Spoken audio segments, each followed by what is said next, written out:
Waalaikumsalam warahmatullahi wabarakatuh. Bapak Rahmatullah SPD serta teman-teman yang kami banggakan. Alhamdulillah, rahmatullah wa nasta'inuhu wa nastaghfiruh wa na'udzubillah min syururi anfusina wa min sayyi'ati a'malina may yahdihillahu fala mudilla lahu wa may yudlil fala hadiya lahu.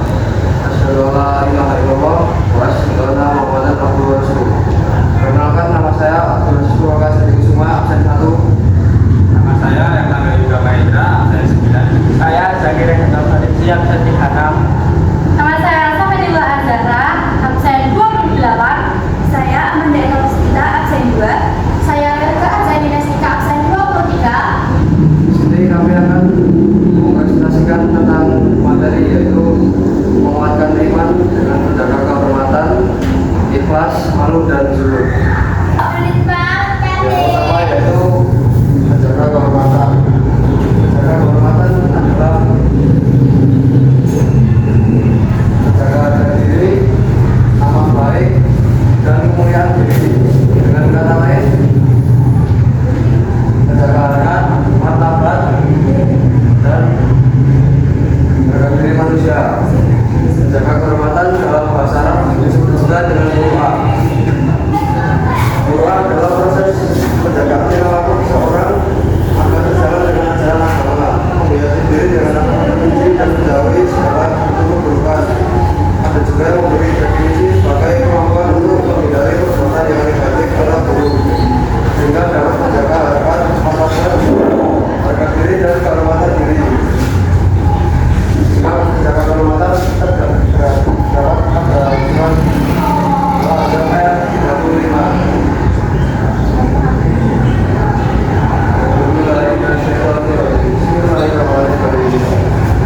Innal muslimina wal muslimati wal mu'minina wal mu'minati wal qanitina wal qanitati was salihina was sabiqati was sabirina was sabirati wal qasidina wal qasidati wal mudassirina wal mudassirati was saimina was saimati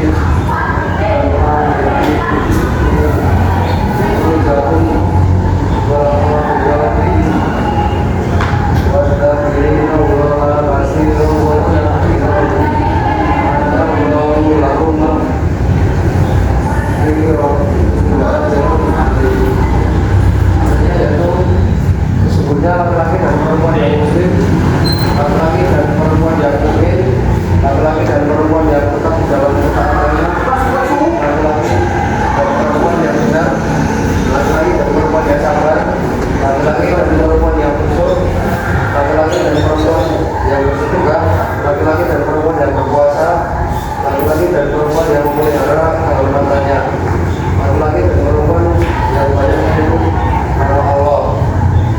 Allah telah menyediakan untuk mereka akhirat dan pahala yang besar. Muru'ah terbagi menjadi 3. Yang pertama yaitu muru'ah terhadap diri sendiri. Maksudnya adalah mempertahankan serta melaksanakan perilaku yang mulia dan menghindari perilaku yang tercela, walaupun dan kapanpun dalam muru'ah terbagi menjadi 3. Yang pertama yaitu muru'ah terhadap diri sendiri. Maksudnya adalah mempertahankan serta melaksanakan perilaku yang mulia dan menghindari perilaku yang tercela, walaupun dan kapanpun meskipun dalam keadaan sendiri.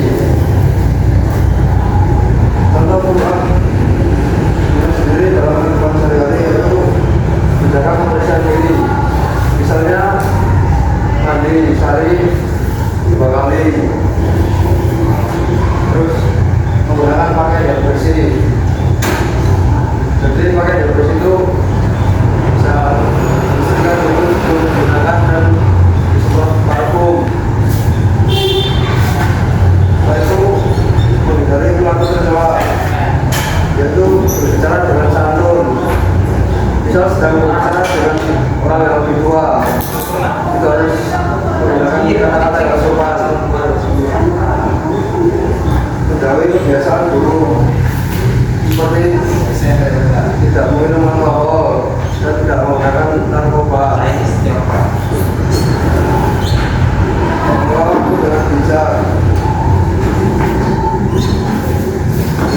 yaitu menghindari penunda pekerjaan. Misalnya kalian sedang dikasih tugas oleh guru kalian, itu harus segera dikerjakan agar tidak menumpuk tugasnya. Setelah itu melakukan introspeksi diri.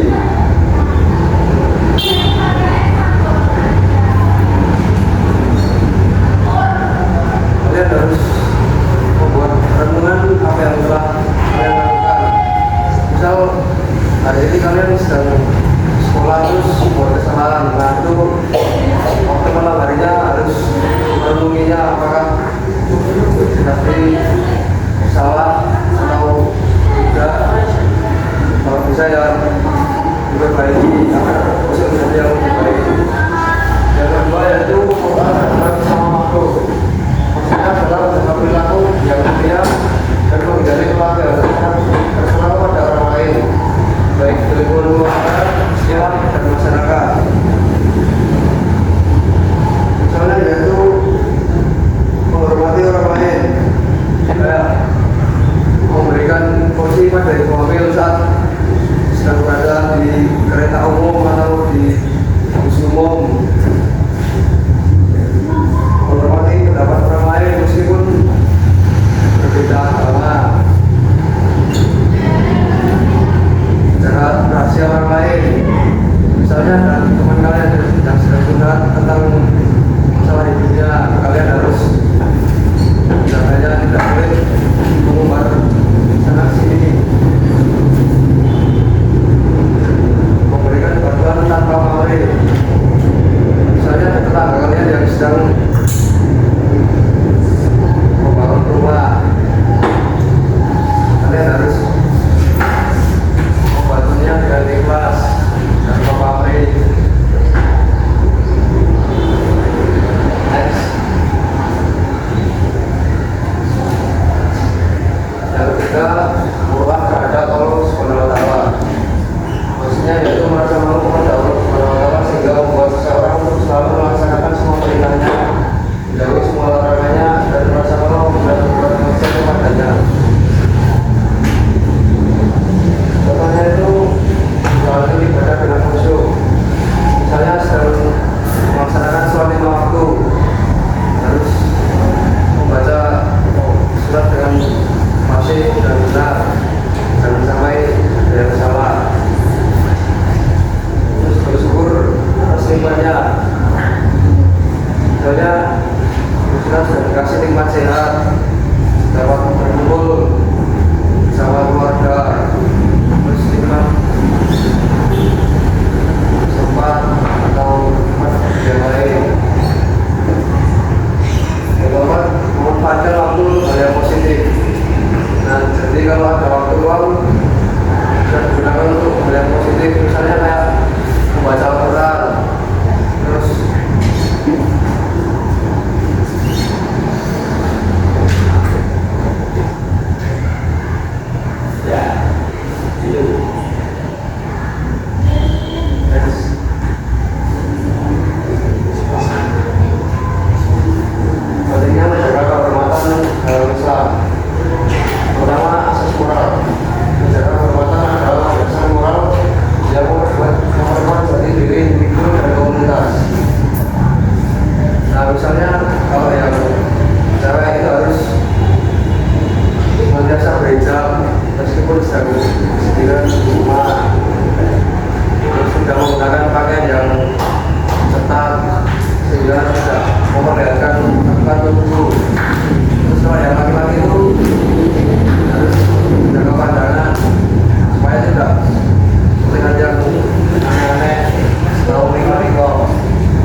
harus dituntut dalam beramal dan berdakwah dalam Islam.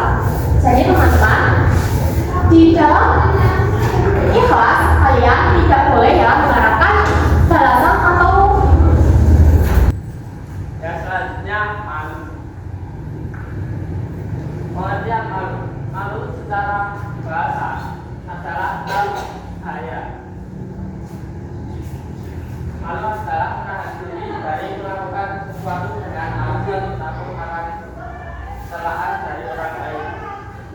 Secara istilah, malu adalah akhlak terpuji yang mendorong seseorang untuk meninggalkan perbuatan yang jelek dan merampas hak orang.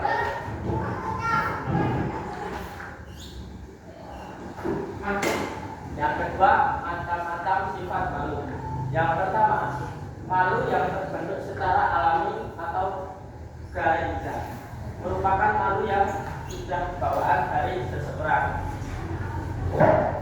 Yang kedua, malu yang dicari atau dilatih atau tasab, merupakan malu yang terbentuk karena usaha.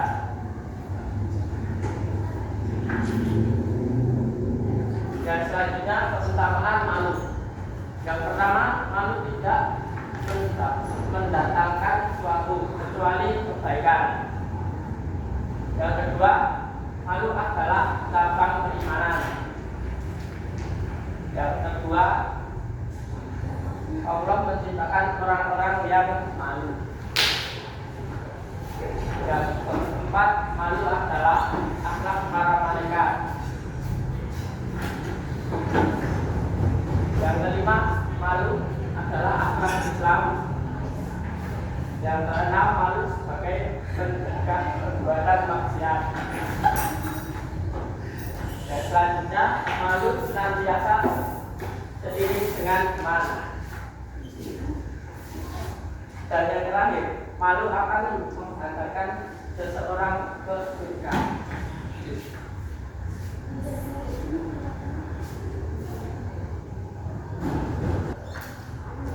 Oke, yang terakhir ada zuhud ya teman-teman.